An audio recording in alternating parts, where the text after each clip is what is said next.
America Iran यांच्या युद्धजन्य परिस्थितीमुळे त्याचा परिणाम थेट जगावर झाला असून भारतावरही मोठ्या प्रमाणात प्रभाव या ठिकाणी परिणाम झाला आहे। जळगाव शहरात अनेक ठिकाणी व्यावसायिक गॅस सिलेंडर बंद झाल्यामुळे अनेक उद्योग हे ठप्प झालेले आहे। हॉटेल व्यवसायाला मोठा फटका या ठिकाणी बसला असून अनेक जे हॉटेल व्यावसायिक आहेत ते सध्या तरी या ठिकाणी शेगडीचा उपयोग करत आहे। कोळशापासून ही शेगडी या ठिकाणी बनवण्यात आली असून गॅस या ठिकाणी बंद झाल्यामुळे हॉटेल व्यावसायिक आता कोळशाच्या शेगडीचा आधार घेत आहे। जळगाव शहरातील अनेक उद्योगधंदे हे गॅस नसल्यामुळे ठप्प झालेले आहे। हॉटेल व्यावसायिकांनी आपला हॉटेलचा आता उदरनिर्वाह कसा भागवायचा हा प्रश्न त्यांच्या समोर आला होता, मात्र त्यांनी आता या शेगड्या कोळशावर चालणाऱ्या शेगड्या त्यांनी बनवून घेतलेल्या आहे। या संदर्भात बातचीत करण्यासाठी आमच्या सोबत हॉटेल व्यावसायिक आहे, आम्ही त्यांच्याकडून जाणून घेऊयात। दादा, काय सांगणार, गॅस बंद असल्या कारणाने सध्या तुम्ही कोळशाच्या शेगडीचा उपयोग करता आहेत, काय सांगाल? उपयोग काय करता, आम्हाला त्याचा काहीच, कारण कोळशाच्या याच्याने ती उष्णता मिळत नाही जे गॅसमुळे मिळत होती। आणि गॅस काही लोकांना मिळतोय, मिळत नाही अशातला नाही आहे। आज 1600 रुपयाला लहान अंडी विक्रीला होते, 1600 ते 1800 रुपये, ते आम्हाला परवडू शकत नाही।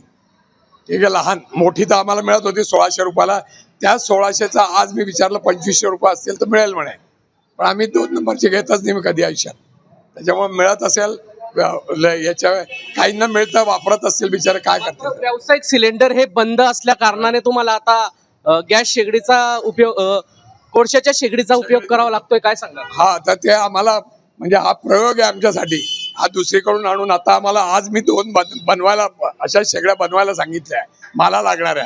ही माझ्यासाठी उपयुक्तता नाही, पण हे करता करता मी 2 दिवस झाले आंघोळ न करता फिरतोय किंवा कसं लागेल, कारण ते खर्च केल्यानंतर आल्यानंतर डिझेल भट्टी एकाने सांगितलं, पण तिचा आवाज इतका होतो की व्यवसाय म्हणजे आतमध्ये गिऱ्हाईक बसू शकत नाही, इतका आवाज होतो मोठ्या प्रमाणात जर असेल तर। आमचं जर लहान व्यावसायिकाला सगळ्यात मोठं जर नुकसान झालं असेल तर हे म्हणजे लोटगाडीपासून जे हात व्यावसायिक आहेत किंवा मिडियम क्लासचे धंदेवाले, त्यांचं फार मोठं नुकसान झालेलं आहे। अतोनात माझं आज सकाळी 10:30 वाजेपर्यंत दुकान उघडू शकलो नाही, जे 8 वाजता माझ्याकडे जे लोक येतात त्यांना, पण त्याला हतबल आहे, काय करणार। मात्र व्यावसायिक सिलेंडर या ठिकाणी मिळत नसल्यामुळे जो उद्योगावर परिणाम झाला होता, मात्र त्याच्यासाठी जी ही शेगडी आता तुम्ही आणलेली कोळशावर चालणारी शेगडी, ही पर्याय ठरते आहे का आता? नाही, इतक्यात पर्याय नाही ठरणार, ती पर्याय ठरायला वेळ लागेल, कारण व्यवसाय जवळजवळ 30% मार खाईल। माझं जे 10 मिनिटात कचोरी किंवा समोसा मी काढत होतो, आज मला अर्धा तासाच्या वर लागतं एक गाण्याला। त्याच्यामुळे तो परिणाम होणारच आहे। गिरायकांना बऱ्याच वेळा मी ऑर्डरही घेतल्या नाही, आज नाही सांगतो की नाही मला मिळणार नाही, कारण त्या वेळात देऊ शकलं नाही तर समोर गिराईक नाराज होतो, हे प्रत्येकाचं आहे। आणि गिरायकाला नाराज करण्यात आम्हाला काही पॉईंट नाही, आम्हाला त्यांच्याचवर जिवायचं आहे। सरकारी यंत्रणेवर काही जगू शकणार नाही आम्ही। आमचे गिराईक समजून घेतात, काही म्हणतात बरोबर आहे, बरोबर आहे। बऱ्यापैकी फरक पडतोय का? बऱ्यापैकी फरक पडतो, जवळजवळ 40% फरक पडला माझ्या।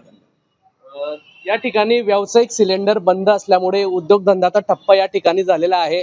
मात्र या ठिकाणी जी कोळशावर चालणारी शेगडी आहे ती आमच्यासाठी उपयुक्त ठरत असल्याच्या भावना त्यांनी या ठिकाणी व्यक्त केल्या आहे। मात्र मागील काळापेक्षा या ठिकाणी धंद्यामध्ये कुठेतरी घट झाल्याचंही त्यांनी या ठिकाणी बोललेलं आहे। जळगाव शहरात अनेक व्यावसायिक या ठिकाणी उद्योगधंदे जे आहेत सिलेंडरवर चालणारे ते ठप्प झालेले आहे, हॉटेल व्यवसाय हे ठप्प झालेले आहे। मात्र पर्याय म्हणून या ठिकाणी कोळशावर चालणाऱ्या या ठिकाणी शेगडीचा उपयोग हे व्यावसायिक करताना दिसून येत आहे। जुगल पाटील, जय महाराष्ट्र न्यूज, जळगाव।